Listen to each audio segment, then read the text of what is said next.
Right. Good evening. Good day, everybody.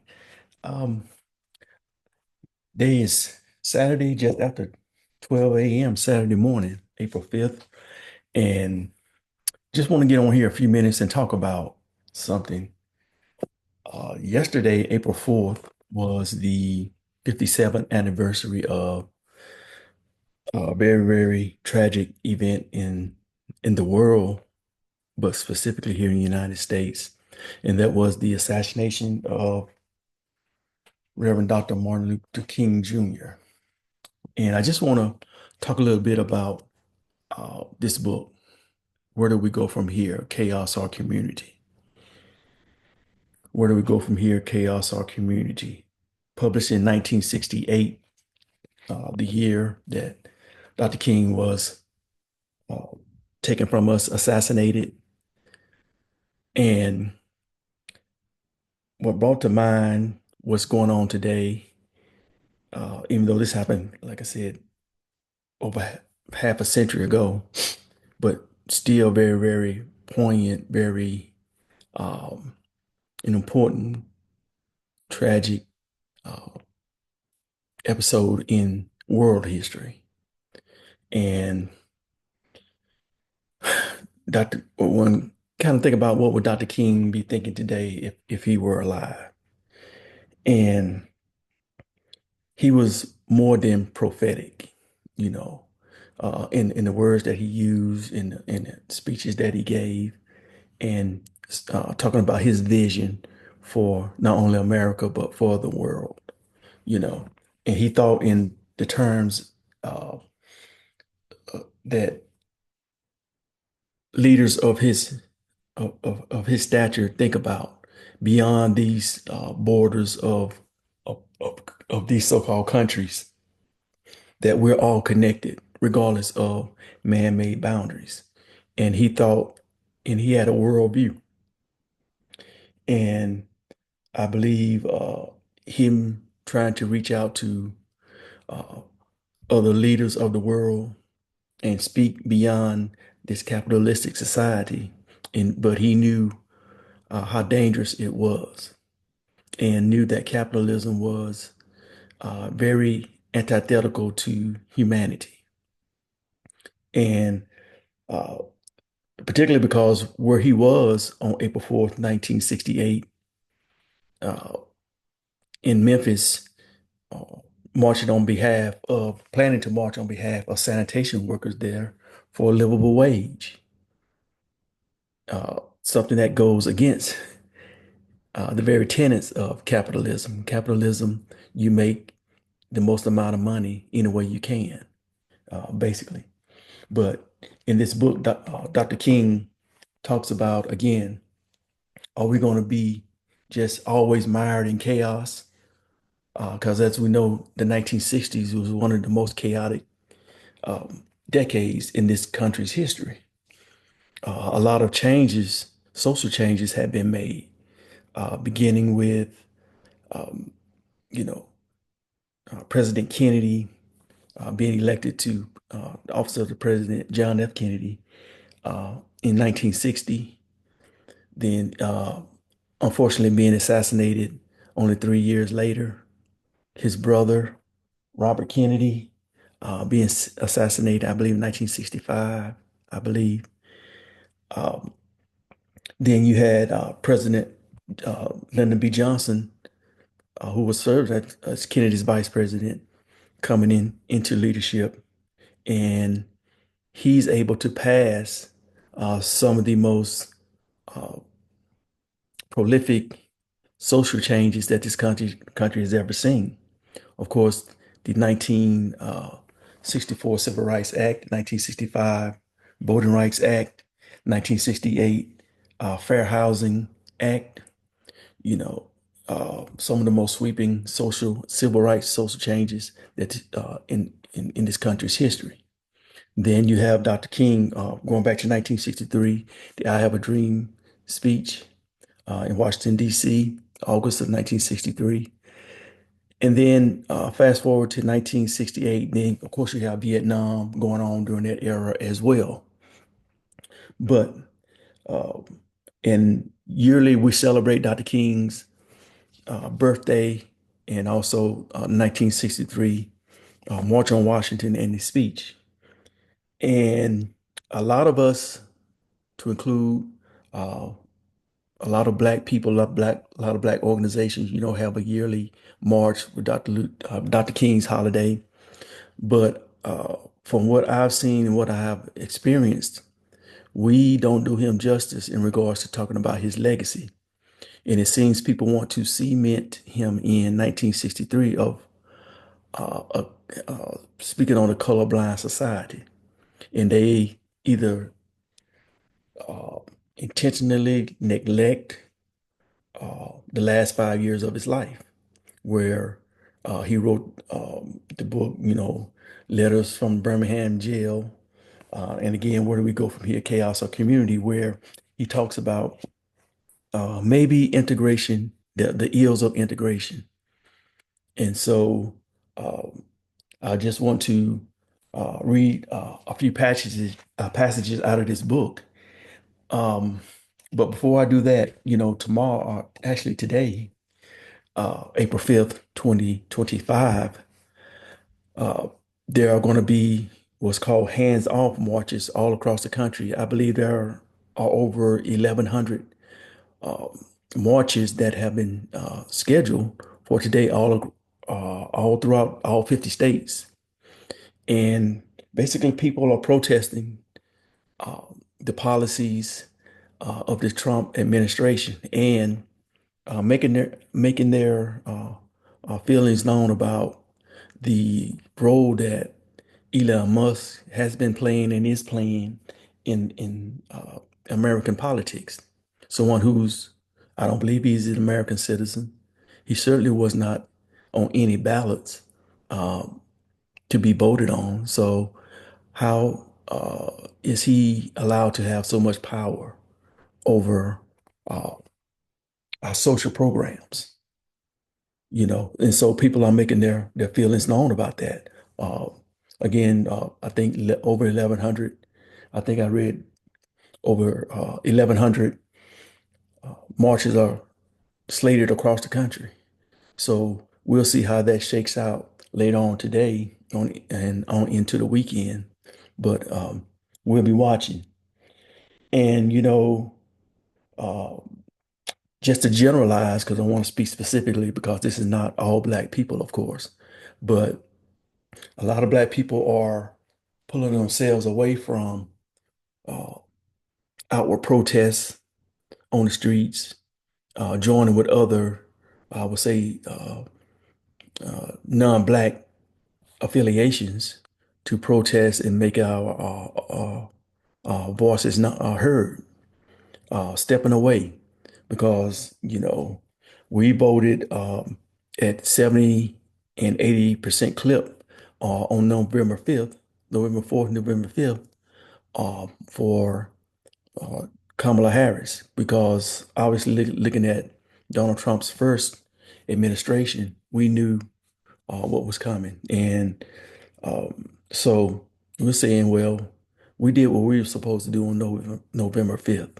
And now the chips are falling, and now people are all upset. And a lot of people who voted for Donald Trump are now having buyer's remorse. But a lot of black people saying, we're just going to sit this one out, and y'all can take care of that. You know, Again, this is not everybody, all black people. I'm speaking in general terms.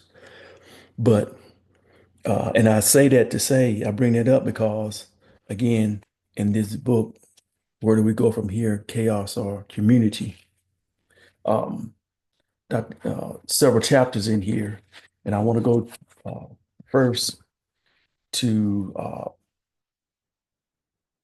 read a passage from chapter 3, entitled Racism and the White Backlash.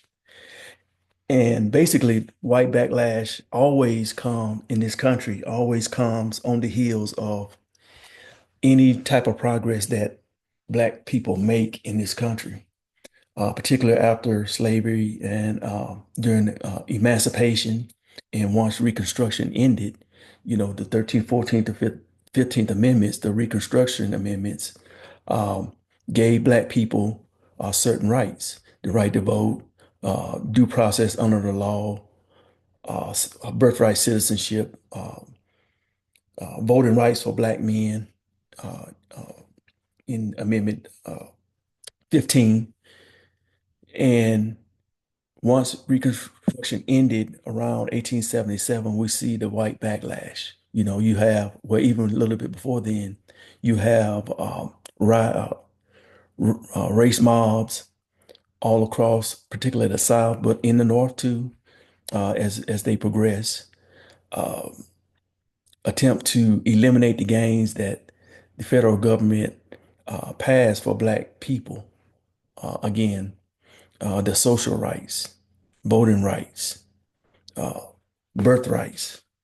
And so white backlash, whether it was Tulsa, Oklahoma, or wind it back to Wilmington, North Carolina, Clinton, Mississippi, uh, New Orleans, Louisiana, there were race mobs where whites went into Black communities, pillaged, raped, and killed Black people simply because Black people were trying to enjoy the rights that they had fought for, particularly at the end during the Civil War and through emancipation. So white backlash has always been there. And now, even in 2025, we're seeing some of that white backlash as well. You look at President Trump's cabinet, I believe there's one uh, Black person on that cabinet, Secretary of HUD, I believe. And you see them rolling back so-called DEI policies.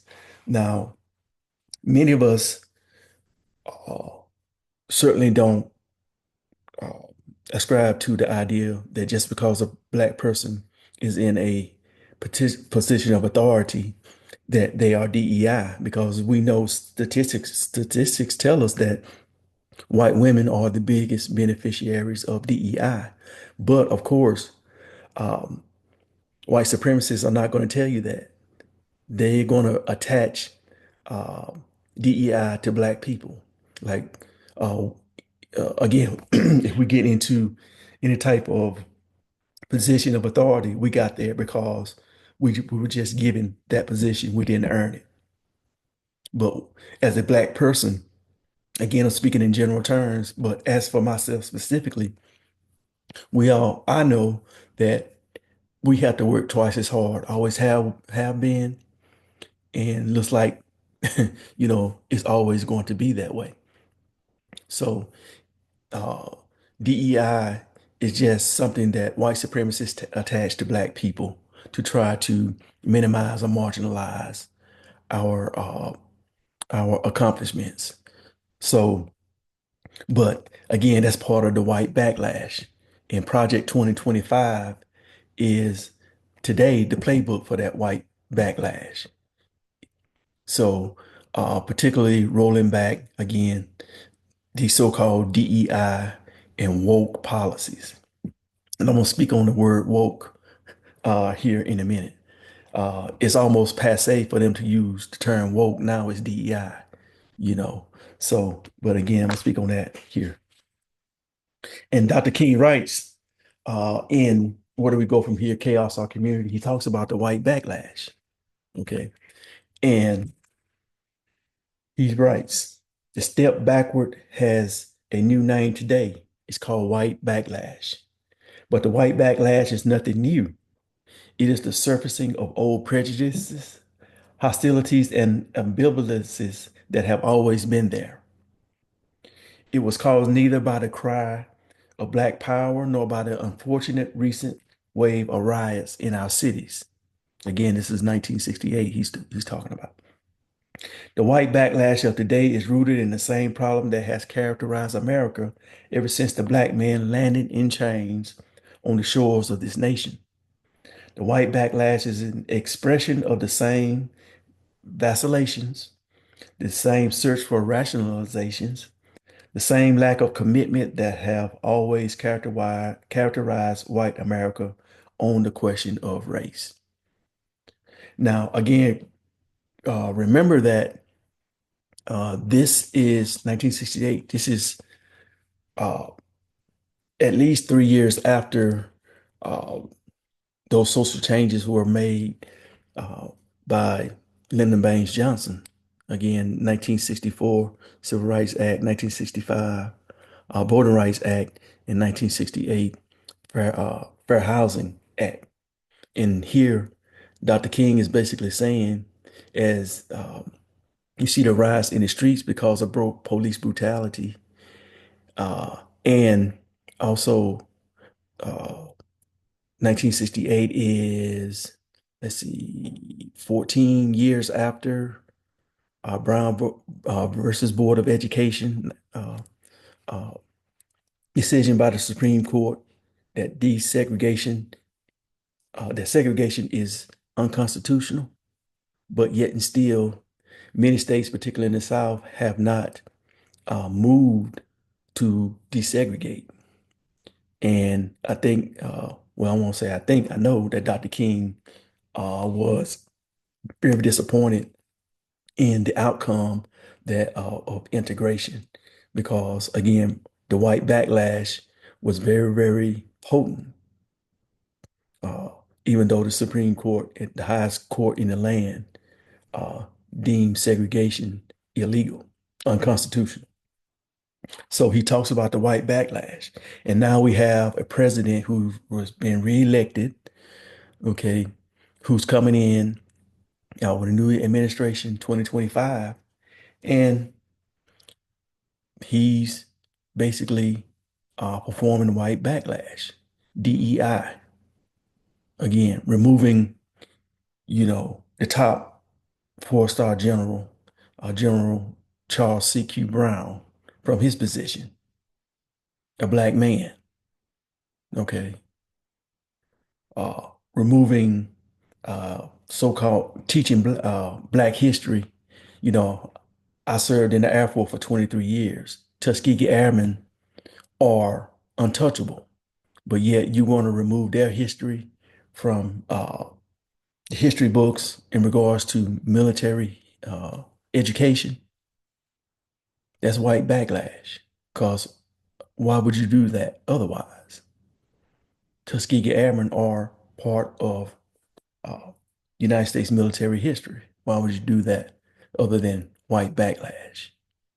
Okay. You can frame it however you want, DEI, woke policies, but we know what it is. If you're a student of history, just a little bit, you don't have to have a college degree, certainly don't have to have a PhD to understand white backlash.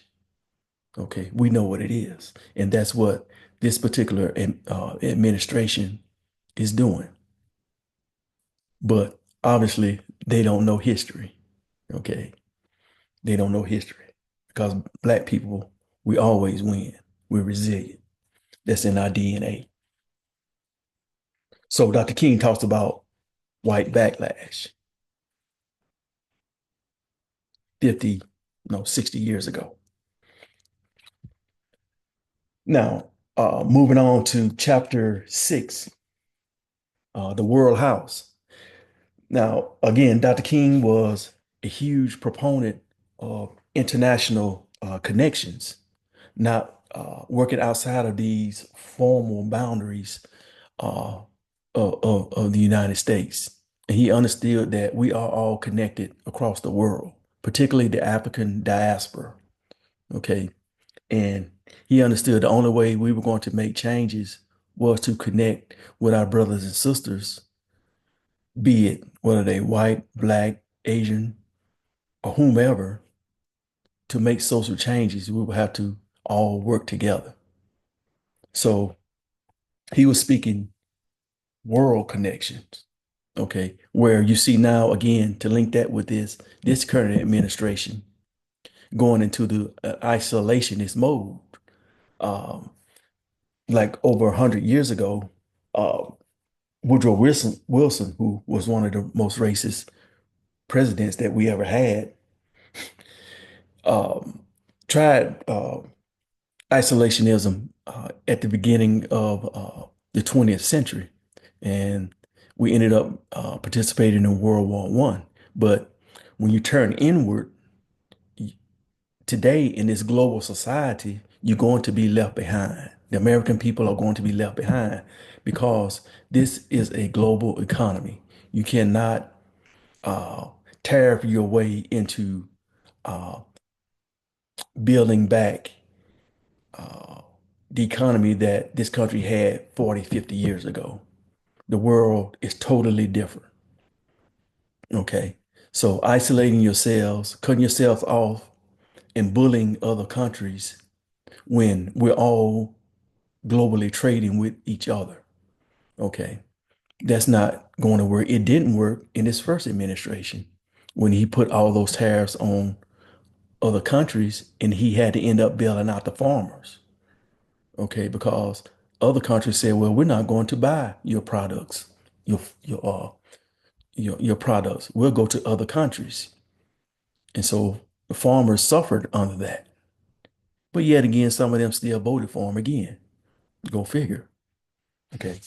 But going back to the World House, and as you see, I have my Egyptian antiquity uh, bookmark, and this is Ma'at, the mother of justice. Read up a little bit on your Egyptian antiquity. Ma'at, the mother of justice. Um, and again, this is chapter 6, the World House, and I got a little passage here talking specifically about Black people and we should be looking at. And I get it. We shouldn't be out there on the streets marching with other people. Like I said, we did what we were supposed to do. We went to the ballot box. A lot of us did. Too many of us sat out. Too many of us sat out. Huge mistake, huge mistake. We can't take ourselves out of the process. But I understand the frustration, but yet and still, we still have a duty to uh, exercise our rights that so many people fought for. Okay, we can't sit out completely. So, and he wrote here, however deeply American Negroes are caught in the struggle to be at least at home in our homeland of the United States, we cannot ignore the larger world house in which we are also dwellers. Equality with whites will not solve the problems of either whites or Negroes. If it means equality in a world society stricken by poverty and in a universe doomed to extinction by war. Okay, so you look at what's going on geopolitically around the world. United States trying to pick a fight with Iran, which is another country with nuclear weapons. Okay, this is not Iraq, Afghanistan. Okay, Iran has nuclear weapons. Okay, so this we're on the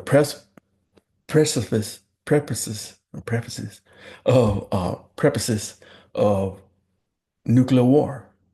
Now that may sound dramatic, but and then couple that what's going on again with all these trade wars, you have other countries that have nuclear powers, like in Europe, Russia, you know, and we're being antagonistic to all of these countries.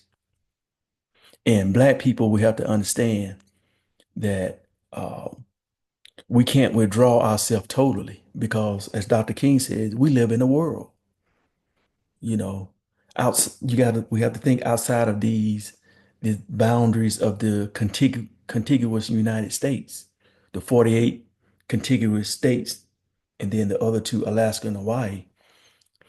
you know we live in the world, and what happens in the world affects us. So again, tomorrow, yes, we can take ourselves, say, oh no, we're not going to participate in the streets of protesting this administration, but we should be in our communities, you know, um, trying to figure out what we're going to do to salvage our place in this world, in this country, first of all, but in this world globally. Because again, the white backlash is out to set us back. Okay. But Dr. King, again, was a prophet. Beyond, again, the 1963 speech of a colorblind society, you know, we had to put him in total context. Some of the speeches that he gave or talks that he gave are immediately prior to his the assassination that uh, took his life. He was talking about the ills of integration. He was talking about how United States of America owed black people, okay, for all the of years of free labor, and you bring in European uh, uh, sellers to essentially take our place, and you prop them up with land, with interest-free loans, and you tell us to pull ourselves up by our bootstraps. But what happens when you have no boots? Okay. But again, we live in the world and we can't totally check ourselves out of what's going on. Okay.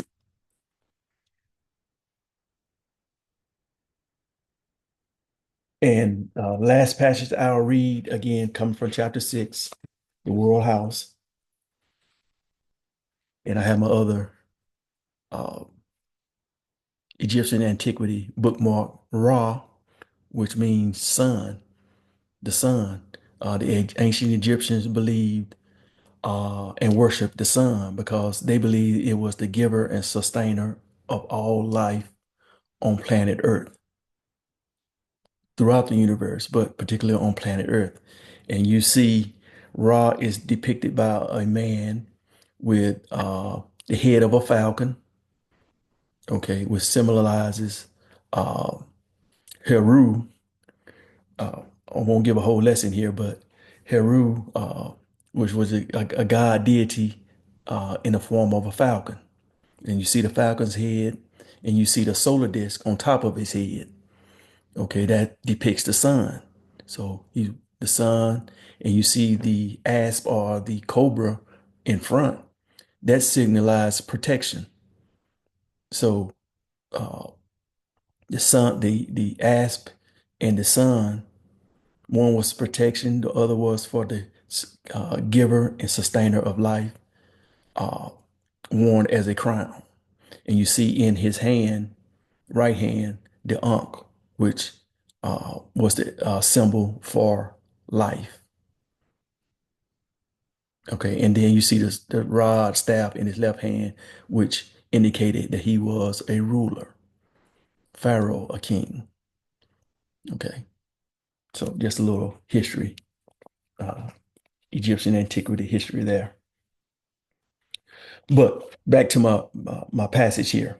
And Dr. King writes, one of the great liabilities of history is that all too many people fail to remain awake through great periods of social change. There's that word awake. Okay. Root word woke. Okay. Every society has its protectors of the status quo and its fraternities of the indifferent who are notorious for sleeping through revolutions. Okay, I talked about, remember I mentioned all the people who did not vote back in November? I think it was some 90 million people, eligible voters who did not vote. Okay, 90 million eligible voters who did not vote. Okay, so they were sleepwalking. They were indifferent. They were sleepwalking through this revolution.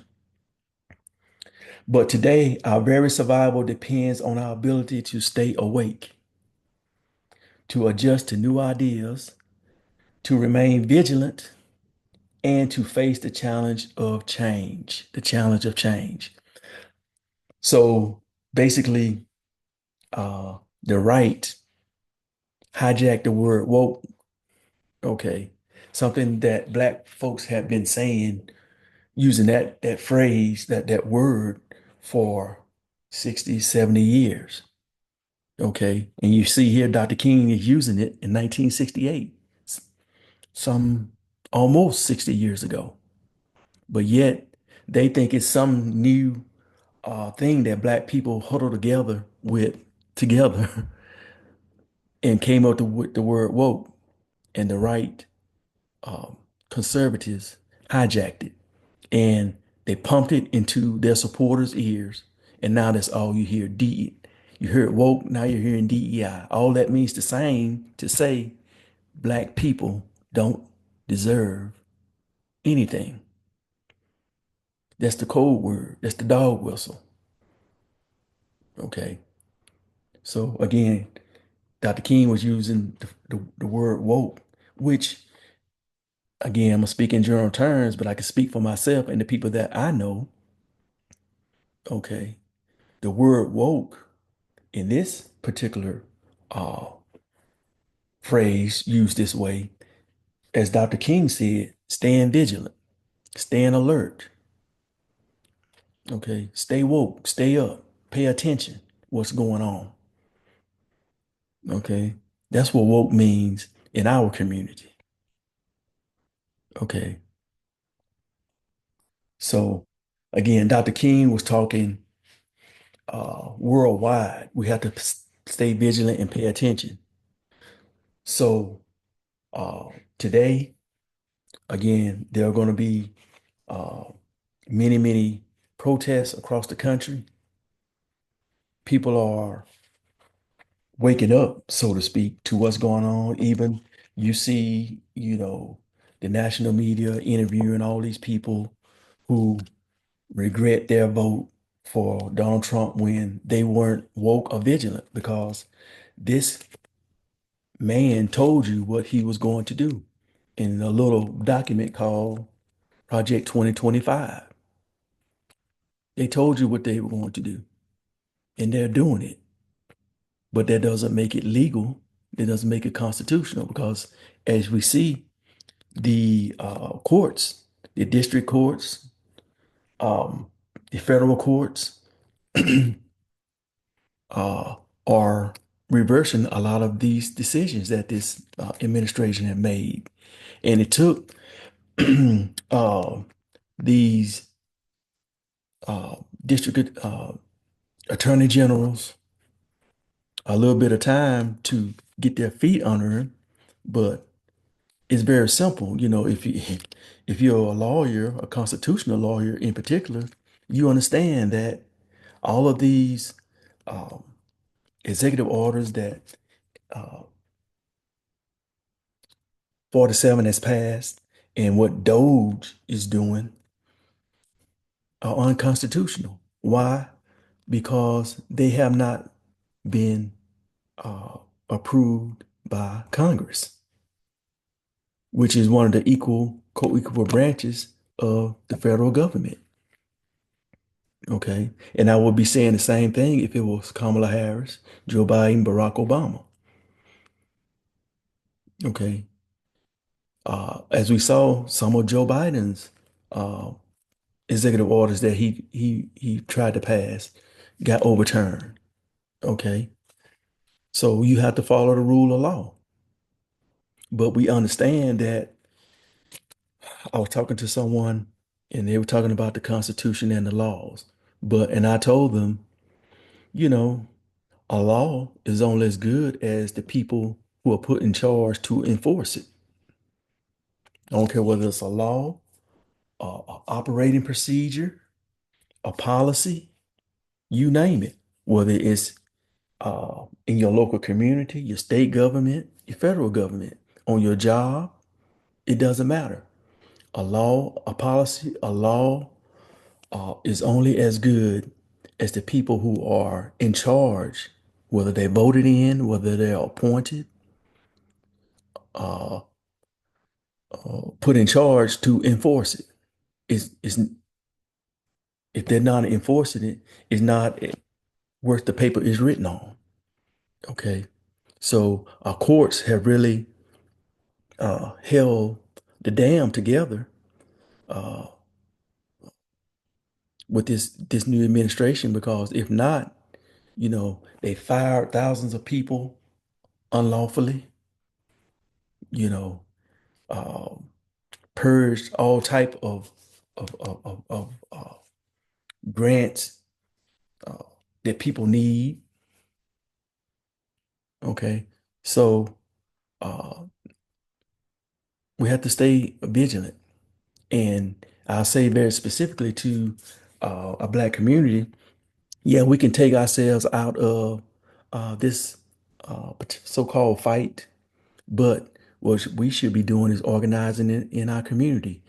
I see this as an opportunity for us to bring us back to our roots and Africana ways of knowing, and traditions and customs, you know, of teaching and learning in our specific communities. We don't need uh, people to give us permission to teach our kids our history. We don't need permission from anybody. We never have. We never have. But we have to make it a priority. Okay. Uh, and so that's what I wanted to talk about because I saw, again, all these protests that sort of be going on. And then we just had, again, the uh, I'll call it anniversary, but 57 years since Dr. King was assassinated at the Lorraine Motel in Memphis, Tennessee. We definitely have to keep his legacy going and alive. And again, very prophetic, as we all know, if you pay a little bit of attention to Dr. King's history. Very, very prophetic. And the last 5 years of his life, people need to study that more. People need to study that more. And again, don't get stuck in 1963, August 1963, because you have the same people who are totally against your humanity doing the same thing, keeping him cemented in 1963 because Dr. King was talking about little black boys, little white boys, little black girls and white girls holding hands, in a colorblind society, even though he did not mean it that way. Okay. He was talking about, again, uh, a worldview. But the last 5 years of his life, he made uh, some transitions to other ways of thinking. Okay. So, but, and it's up to us to keep that part of Dr. King's legacy alive. And I highly recommend getting the book, Where Do We Go From Here? Chaos or Community. Still very, very, very relevant today. Will always be relevant again uh, uh, as long as we have a country, So I really urge you to get the book and read it. You know, uh, I learn a lot. And again, one thing about me in a book, I always look back in the index to see names and places and people that I may want to do further research on. Okay. It's an entry point. Any book or anything that you learn, that you read, is an entry point to something else. Something else. That's how I look at it. So, uh, thank you for listening.